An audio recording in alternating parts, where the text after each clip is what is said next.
Agora no ar, no Pod Tribuna, da Tribuna do Sertão. Olá, hoje a gente vai dar uma olhada mais de perto numa situação que está gerando bastante barulho lá em Palmeira dos Índios, Alagoas. É a questão do território indígena Chucuru Cariri.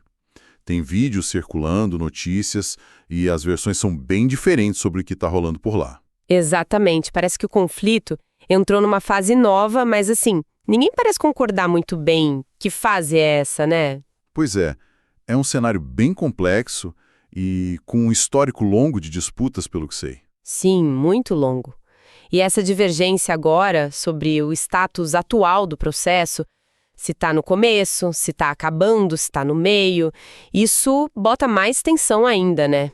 Mais incerteza. É justamente isso que a gente vai tentar desemaranhar aqui, qual é a situação real da terra Chucuru Cariri, o processo de demarcação, ele acabou ou não acabou, e o que a FUNAI, a Fundação Nacional dos Povos Indígenas, está fazendo oficialmente, quais são os próximos passos, e por que essas narrativas são tão conflitantes. Bom, a nossa análise vai se basear em alguns materiais bem específicos que circularam agora, né? Tem um vídeo do Adeilson Bezerra, ele é advogado, representa os ocupantes não indígenas da área. Tem outro vídeo do Tanari Chucuru Cariri, que é uma liderança indígena lá do local, e também notícias que saíram na Tribuna do Sertão e na Rádio Cacique FM, detalhando as ações da FUNAI e esses discursos que não batem. Certo, então o objetivo é claro. Entender o que a FUNAI está fazendo de fato, oficialmente, confrontar essas visões diferentes e pensar um pouco sobre o que esse caso específico lá de Alagoas mostra sobre as disputas de terra indígena no Brasil de um jeito mais amplo. Ok, vamos começar a desenrolar isso. O ponto central parece ser mesmo essas duas versões que não se encaixam, né? Vamos começar pela visão do advogado, o Adeilson Bezerra.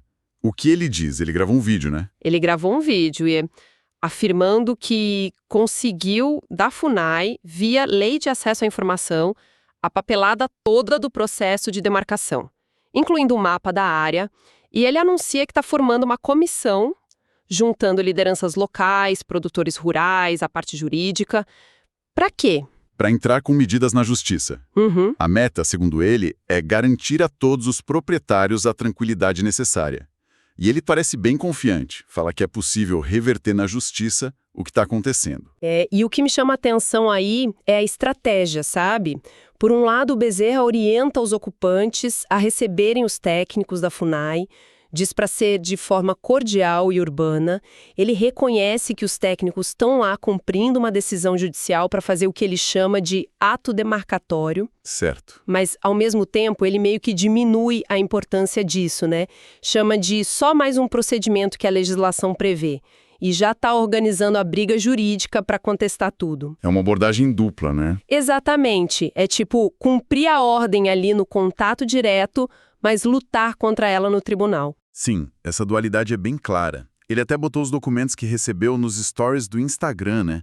Para mostrar para os ocupantes que ele representa que as notícias dizem ser pequenos e médios produtores rurais, mas, ao mesmo tempo, uma das reportagens diz que ele teria classificado o anúncio de futuras indenizações pela FUNAI como só um boato.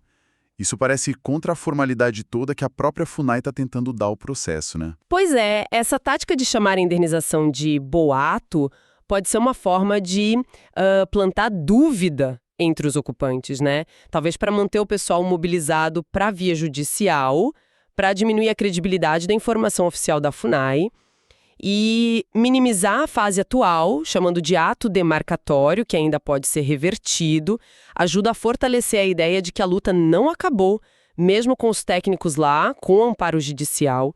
Claramente ele está defendendo os interesses de quem ocupa a terra e não quer sair, né? Faz todo sentido essa leitura da estratégia. Agora vamos colocar essa visão em contraste direto com o que diz a liderança indígena, o Tanari Chucuru Cariri. Ele também divulgou um vídeo e a mensagem é bem diferente. Ele bate muito na tecla de que o território Chucuru Cariri já foi demarcado. A frase dele é forte: não passa mais por um processo de demarcação territorial. E essa afirmação muda tudo, né? Do ponto de vista do Tanauá e da comunidade indígena, a fase de definir os limites da terra já acabou. É página virada. O trabalho que a FUNAI está fazendo lá agora seria outra coisa, um levantamento fundiário.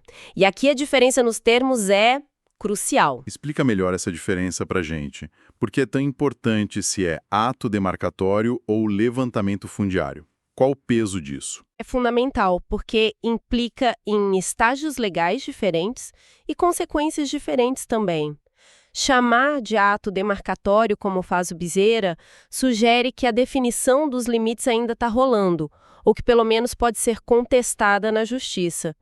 Já falar em levantamento fundiário pós-demarcação, como o Tanauá descreve, parte do princípio que os limites já estão estabelecidos legalmente, reconhecidos administrativamente. Entendi. O levantamento, nesse cenário, seria para identificar em detalhe quem está ocupando a área que já foi demarcada, que benfeitorias existem ali, justamente para preparar os próximos passos. Certo. E quais seriam esses próximos passos, na visão indígena que o Tanauá apresenta? Ele é bem direto nisso. Depois do levantamento fundiário, o próximo passo seria a homologação do território, que é um decreto presidencial confirmando a demarcação, e logo depois a desintrusão, que é na prática a retirada dos ocupantes não indígenas da terra indígena. Ele até menciona a questão do marco temporal. E aqui vale uma pausa rápida para contextualizar, porque o marco temporal é um ponto super sensível, né? E muitas discussões sobre terras indígenas no Brasil. Basicamente, é uma tese jurídica muito polêmica que diz que os povos indígenas só teriam direito à demarcação das terras que eles estivessem ocupando fisicamente ou disputando na justiça na data da promulgação da Constituição, lá em 5 de outubro de 88. Certo. Lembro dessa discussão. O STF já se posicionou contra, mas o debate continua, né? Continua assim no Congresso em casos específicos. Mas voltando ao Tanauá. Ele afirma que, mesmo se a gente considerar essa tese do marco temporal, no caso específico do território Chucuru-Cariri, não cabe mais nenhuma ação judicial. Ele basicamente está dizendo que a questão legal já está resolvida a favor da comunidade indígena. Exatamente. Essa afirmação de que a demarcação está consolidada e que nem mesmo a discussão do marco temporal poderia reverter a situação é um pilar da posição indígena. Isso coloca o processo numa fase legal muito mais avançada, muito mais definitiva do que a perspectiva do advogado dos ocupantes. Para o Tanauá, a discussão sobre se a terra é indígena já era. A questão agora é como fazer valer essa posse exclusiva. O Tanauá também faz um apelo, né? Pedindo para as pessoas buscarem a informação correta, pesquisarem o processo, para não espalhar desinformação. Ele fala em informação assertiva de um processo legal e legítimo. E ele também confirma a história das indenizações. Trata como parte séria oficial do processo. Diz que vai ser por etapas, começando em dezembro de 2025. Fica muito claro, então, esse choque de narrativas, né? De um lado, a ideia de um processo demarcatório ainda em andamento, contestável na justiça. Do outro, a visão de uma demarcação já feita, seguida por levantamento fundiário, homologação e desintrusão, com as indenizações sendo parte do procedimento oficial para retirar os ocupantes. Um abismo entre as duas visões. E aí, no meio desse impasse todo de narrativas, qual é a posição oficial da FUNAI? O que os documentos, as declarações formais do órgão dizem para a gente? As notícias recentes ajudam bastante aqui. Segundo a Tribuna do Sertão, a FUNAI deu passos bem concretos, bem formais mesmo. Publicou atos no Diário Oficial da União, o DOU, no dia 18 de setembro de 2025. E essa publicação não é pouca coisa, né? Ela oficializa a criação de 2 comissões específicas para atuar lá na área Chucuru-Cariri. A Comissão de Pagamento e a Comissão de Boa-Fé. O objetivo declarado dessas comissões é bem claro: conduzir o processo de indenização dos ocupantes não indígenas que estão dentro da área já demarcada. E a publicação no Diário Oficial da União é um ponto central aqui. Ela tira as ações da FUNAI do campo da especulação, do será, do boato, né? E confere a elas o peso de atos administrativos formais. É parte de uma política pública em andamento, e a criação de comissões com nomes tão específicos como pagamento e boa-fé também sinaliza um processo estruturado, organizado. A comissão de boa-fé, por exemplo, tem um papel técnico importante. Qual seria? Avaliar as benfeitorias que os ocupantes fizeram lá, construções, plantações, e determinar se a ocupação original foi feita de boa-fé. Ou seja, se a pessoa não sabia que era terra indígena ou se tinha um título que depois se mostrou inválido. Isso é relevante porque a lei geralmente prevê indenização pelas benfeitorias feitas de boa-fé, mas não pela terra em si.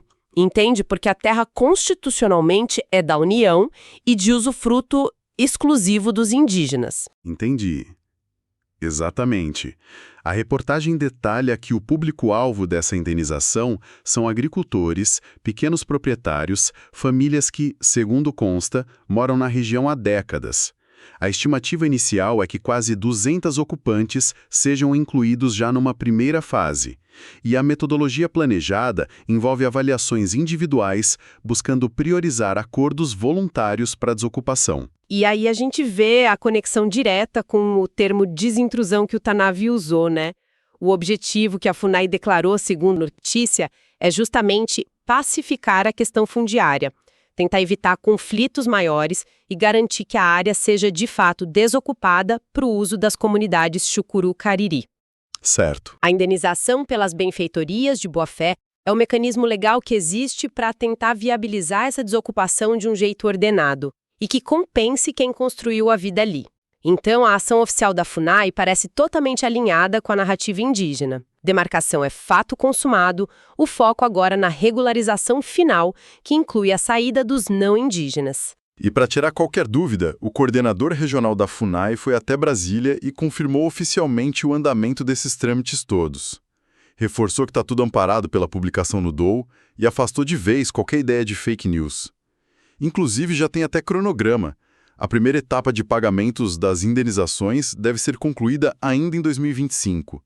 E já tem uma nova rodada planejada para o primeiro semestre de 2026. Diante disso tudo, a posição oficial da FUNAI, formalizada, publicada, parece confirmar com força a visão de que o processo avançou.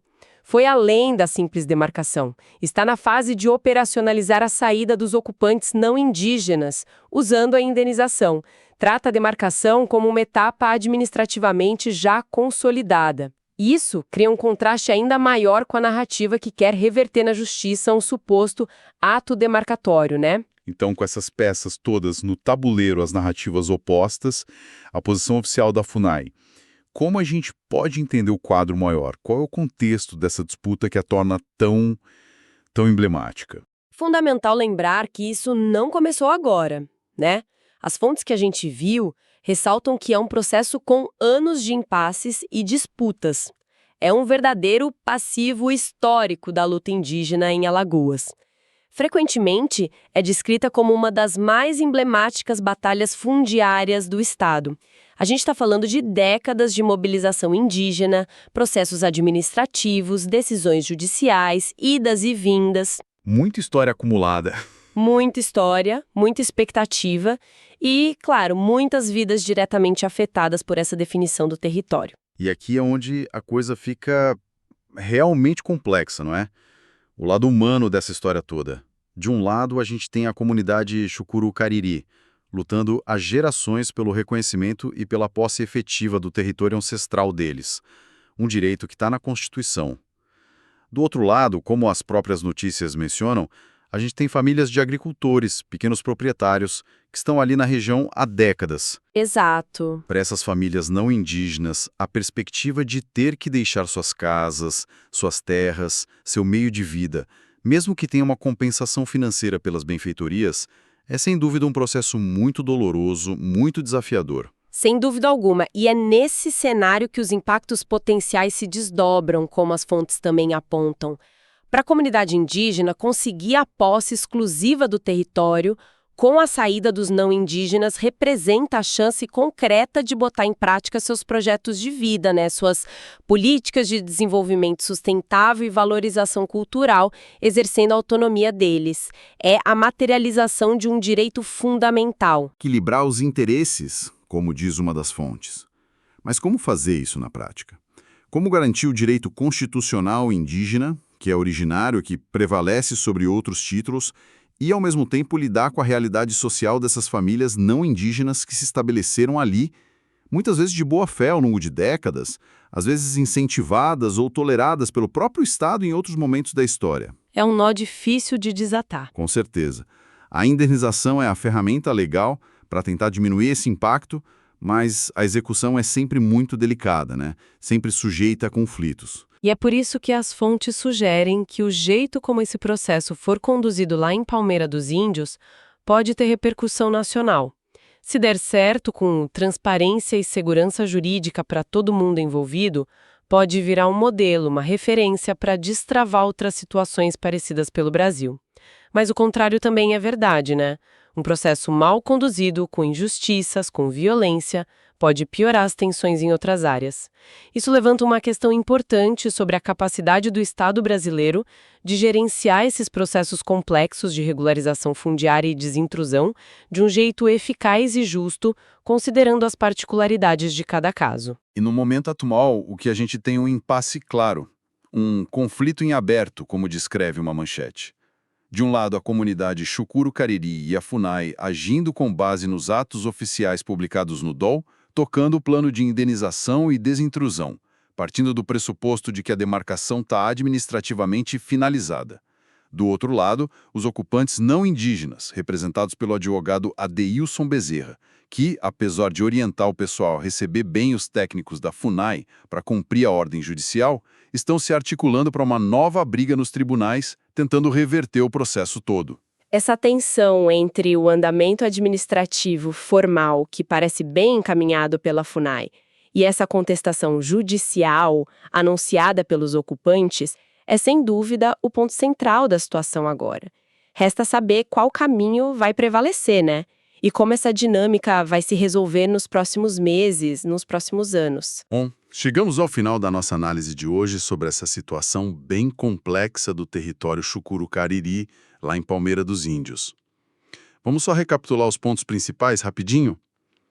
Ficou claro que existem duas narrativas centrais em choque. A indígena, que está apoiada pelas ações oficiais da FUNAI e que afirma que a demarcação acabou e o processo agora é para indenizar e retirar os ocupantes não indígenas.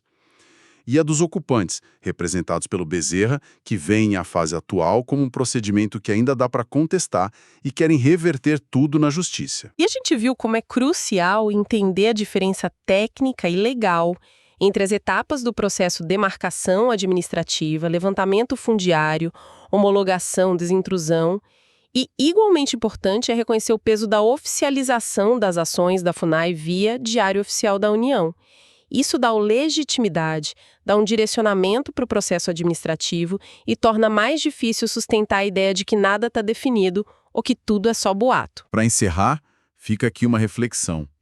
Essa dinâmica lá em Palmeira dos Índios, com o processo administrativo avançando formalmente, enquanto uma das partes aposta na contestação judicial, o que isso ensina para a gente sobre a relação, que às vezes é bem tensa, entre as decisões da administração pública e os recursos ao judiciário, especialmente em disputas fundiárias tão complexas, tão carregadas de história, como as que envolvem direitos indígenas e ocupação por não indígenas no Brasil.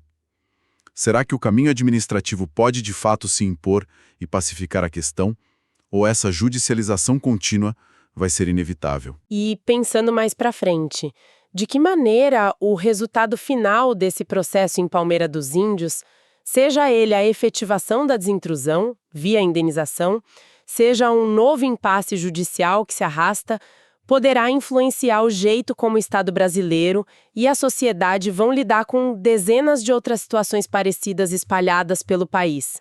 Que lições podem ser tiradas dali para tentar construir caminhos que de fato garantam os direitos indígenas que são reconhecidos e, ao mesmo tempo, ofereçam soluções justas e pacíficas para todo mundo que está envolvido nessas áreas de histórica tensão social?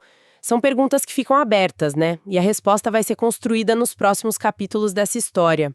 No Pod Tribuna você confere os comentários mais quentes do dia, com bastidores, análises afiadas e o que realmente importa na política, nas ruas e nos corredores do poder.